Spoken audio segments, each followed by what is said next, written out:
Hello guys, so I am your trainer Aniruddh Chillar. So हम आज फिर से बात करेंगे स्विचिंग के कंसेप्ट की, सीजन की स्विचिंग। सो हम पिछली वीडियो से कंटिन्यू करते हैं एंड हम काम करेंगे एज पर agenda only. As you know this is our agenda. So one by one हर टॉपिक पे बात करते जा रहे हैं। जो हमारी प्रीवियस वीडियो थी उससे नेक्स्ट में कंटिन्यू करते हैं guys. Thank you so much. Wait कैसे कॉन्फ़िगर करना है, वेट के बिहाफ पे कैसे ये लोड बैलेंसिंग परफॉर्म करेगा, वो सब चीज़ें हमने डिस्कस कर ही ली थी। उसमें तो किसी को कोई डाउट होना नहीं चाहिए। ठीक है। फाइनली जो बचता है, एक ही लोड बैलेंसिंग एल्गोरिदम बचती है, दैट इज होस्ट डिपेंडेंट, और एक टाइमर्स को कैसे चेंज करना है, हेलो इंटरवल और होल्ड को, और तीसरा बताया था ऑथेंटिकेशन। केवल ये 3 चीज़ें बची हुई हैं जीएलबीपी में, बाकी सभी चीज़ें हमने इसमें पहले से ही कवर कर ली हैं। तो देखो हुआ क्या है यहाँ पे। अभी जो मशीन है, मशीन पे चलते हैं हम अपनी।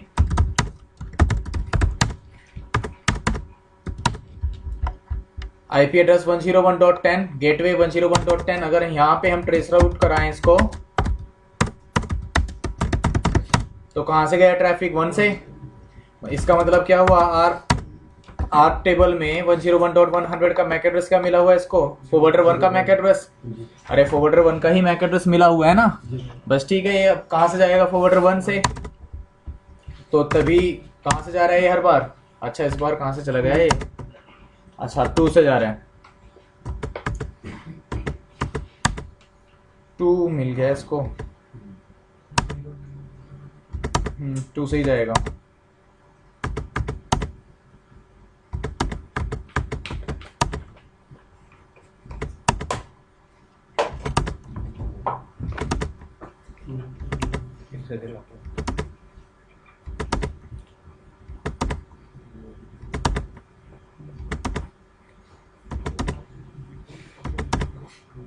ठीक है।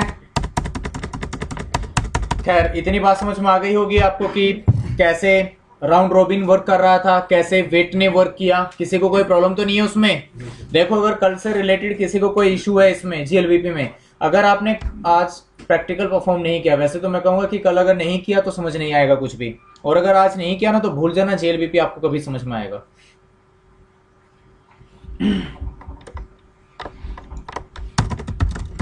सब कुछ परफेक्टली चल रहा है यहाँ पे। शो आईपी राउट, ठीक है।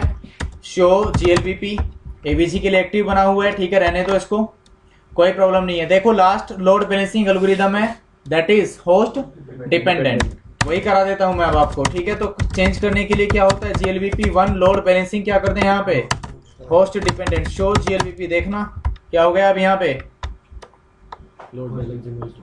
होस्ट डिपेंडेंट बताया था, जो एवीजी के लिए एक्टिव होता है बस उस पे चेंज कर दो, बस बाकी पे चेंज करने की जरूरत नहीं है। हाँ, इनकेस अगर ये एवीजी डाउन हो जाता है तो कोई दूसरा क्या बन जाएगा? एवीजी। तो इसीलिए प्रेफर्ड करते हैं कि सभी पे जाकर के चेंज कर दो, ठीक है। तो जीएलबीपी 1 लोड बैलेंसिंग क्या करते हैं यहाँ पे भी? Host dependent.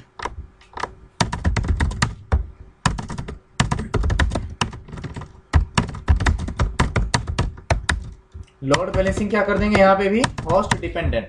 होस्ट डिपेंडेंट का मीनिंग होता है कि जो जहां से एक बार चला गया अब हमेशा वहीं से जाएगा। जैसे कि अभी देखो, यहां से ट्रेस आउट कराना, फिलहाल कहां से गया ये? 3 से। अब मैं यहाँ पे R-D डिलीट कर दिया, अच्छा नहीं हुआ।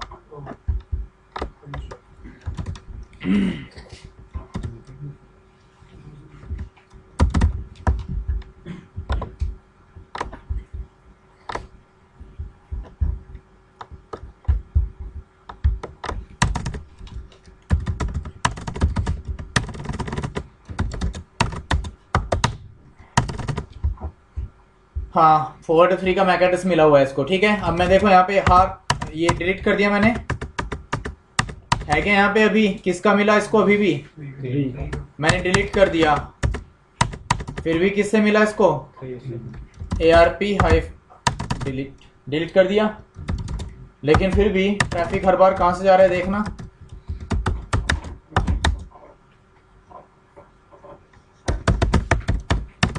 क्या था?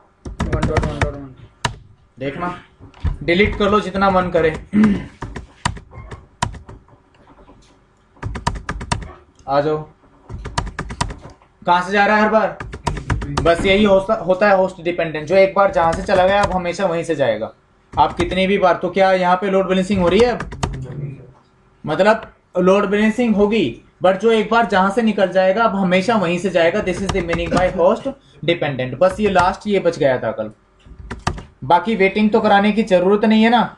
वेट में तो बता दिया था कि जितना जिस रेशो में वेट आप एलोकेट करोगे उसी रेशो में वो आर्प रिक्वेस्ट का रेस्पॉन्स देगा और रेस्पॉन्स में फॉरवर्डर्स का मैक एड्रेस एलोकेट करेगा। ठीक है, यही तो था ना जी, यही कराया था मैंने आपको। तो ठीक है, होस्ट डिपेंडेंट का मीनिंग समझ में आया, जो एक बार जहां से निकल गया अब हमेशा वहीं से जाएगा। This is the meaning bye host dependent. ठीक है, हाँ कैसे कहा आपने लोड बैलेंसिंग नहीं हो रही है सर? एक्चुअली अभी तक क्या होता था, ये तो हम प्रूव करने के लिए एक ही पीसी था ना हमारे पास में। तो होस्ट डिपेंडेंट में क्या होता है कि एक रजिस्टर हो जाता है मैक एड्रेस। तो जिस फॉरवर्डर, मान लो कि एवीजी ने हमारे पीसी को फॉरवर्डर 1 का मैक एड्रेस एलोकेट किया। अब कुछ टाइम के बाद मेरी ऐप टेबल फ्लश हो गई। अगर दोबारा एआरपी रिक्वेस्ट भेजेंगे ना तो एवीजी वही उसी फॉरवर्डर का मैक एड्रेस देगा दोबारा भी।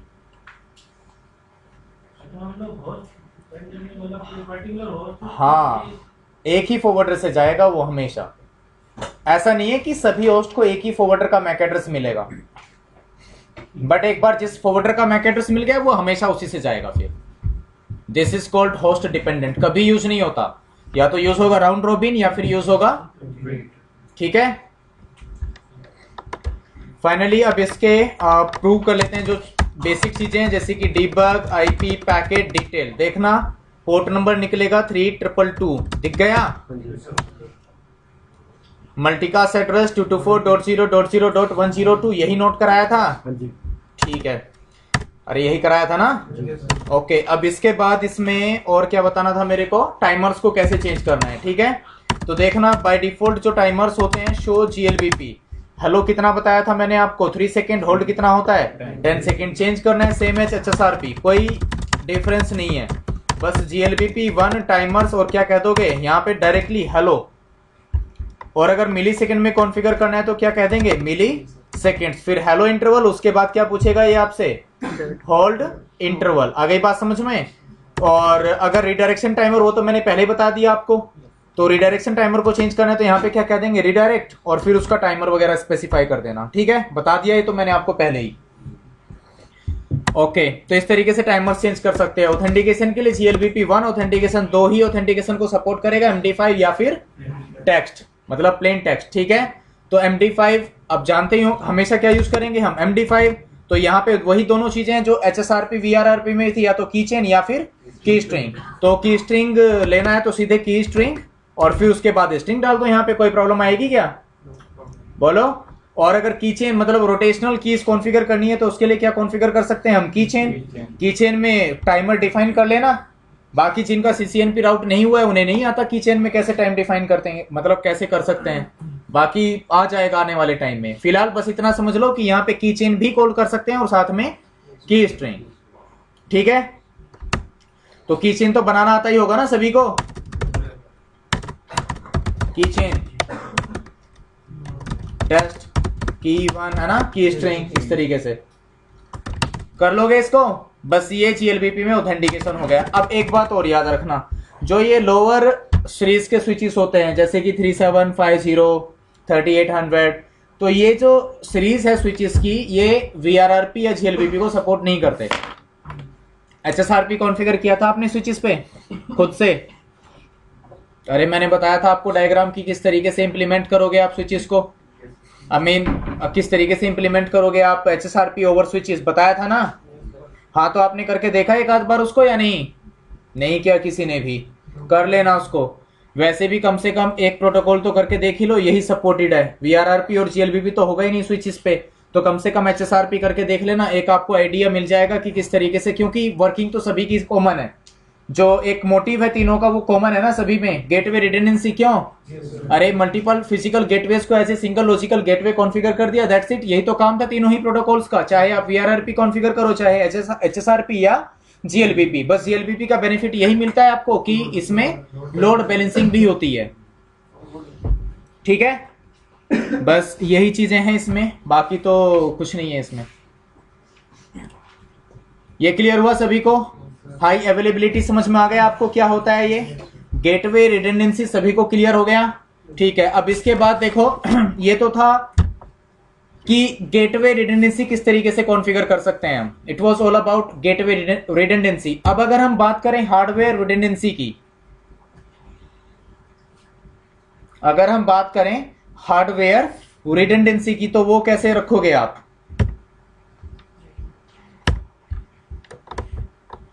हार्डवेयर रिडंडेंसी का मीनिंग समझ रहे हो आप? हाँ, राउटर ही बंद हो जाए। मतलब गेटवे रिडंडेंसी का तो मीनिंग समझ में आ गया होगा आपको कि मल्टीपल गेटवेज हैं। बट मान लो एक स्विच है, स्विच का अब पावर सप्लाई खराब हो जाए तो पूरा का पूरा स्विच डाउन हो जाएगा ना, या इसका सीपीयू खराब हो जाए तो पूरा का पूरा स्विच डाउन हो जाएगा, ऐसा ही होगा ना। अरे जो इसके कंट्रोलर्स होते हैं, अगर कंट्रोलर्स खराब हो जाते हैं, हार्डवेयर जो हार्डवेयर होगा वो डाउन हो जाए तो पूरा का पूरा स्विच डाउन हो जाएगा।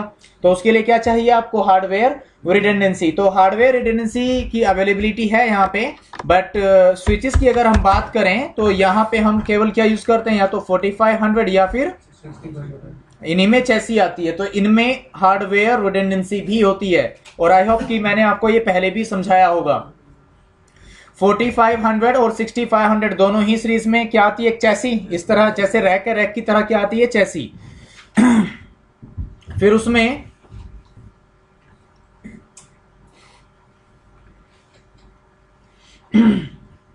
क्या लगाते हैं हम? Soup card.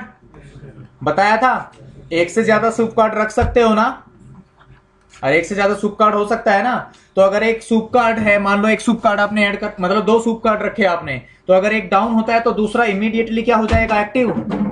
अरे एक एक्टिव रहता है, दूसरा स्टैंड बाय। अगर 2 सूप कार्ड है एक ही स्विच में, सूप कार्ड का मतलब समझ रहे हो? सुपरवाइजर इंजन, प्रोसेसर, ठीक है। तो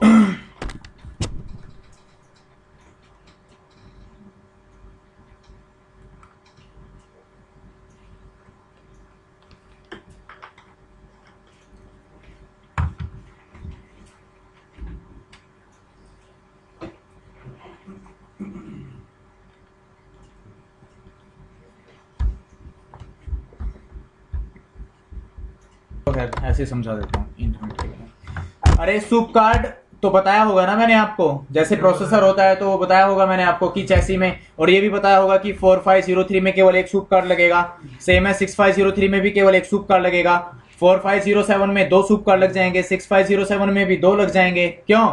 4510 भी होता है, 6510 भी होता है, इवन 6513 भी होता है।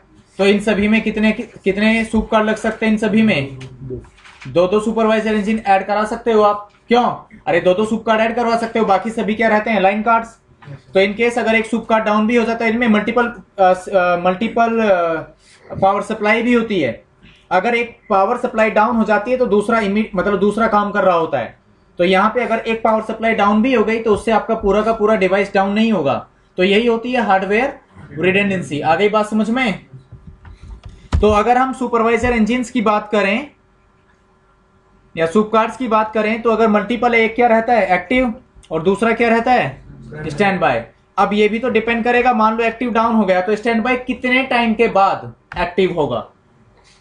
अरे जो स्टैंड बाय स्टेट में है, जो soup card stand by state में होगा, मान लो एक्टिव डाउन हो गया तो अब स्टैंड बाय को एक्टिव बनने में कितना टाइम लगेगा? वो डिपेंड करता है रिडंडेंसी मोड्स के ऊपर। किसके ऊपर डिपेंड करेगा? Redundancy modes. अब ये जो सूप कार्ड है ये खुद से पढ़ लेना आप लोग, मैंने बताया था किस तरीके से आप उनको स्टडी कर सकते हो। सूप कार्ड में डिफरेंसेस बताए थे मैंने उस टाइम पे, किसी में नंबर ऑफ मैक एड्रेसेस ज्यादा थे, किसी में कम थे, किसी की प्रोसेसर जो सीपीयू होता है वो डिफरेंट था, मेमोरी डिफरेंट थी, फ्लैश डिफरेंट थी। क्यों? तो वो सब चीजें आप एक बार देख लेना सूप कार्ड में, ठीक है। अगर रिडंडेंसी मोड्स की बात करें तो टोटल 3 रिडंडेंसी मोड्स होते हैं सुपरवाइजर इंजिन्स के लिए। एक तो होता है आरपीआर,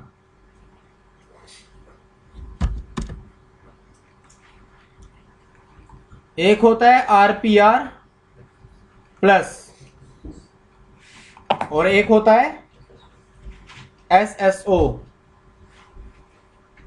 स्टेटफुल स्विच ओवर।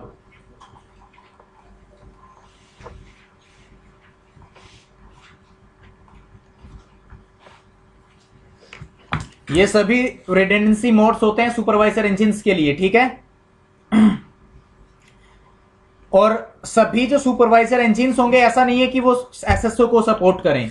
तो देखना पड़ेगा कि आप कौन सा सूप कार्ड यूज कर रहे हो, कौन सी सीरीज का सूप कार्ड आप यूज कर रहे हो, क्योंकि कुछ सूप कार्ड ऐसे होंगे जो तीनों ही रिडेंडेंसी मोड्स को सपोर्ट करते होंगे, कुछ सूप कार्ड्स ऐसे भी होंगे जो केवल पहला एक या पहले दोनों को ही सपोर्ट कर रहा होगा।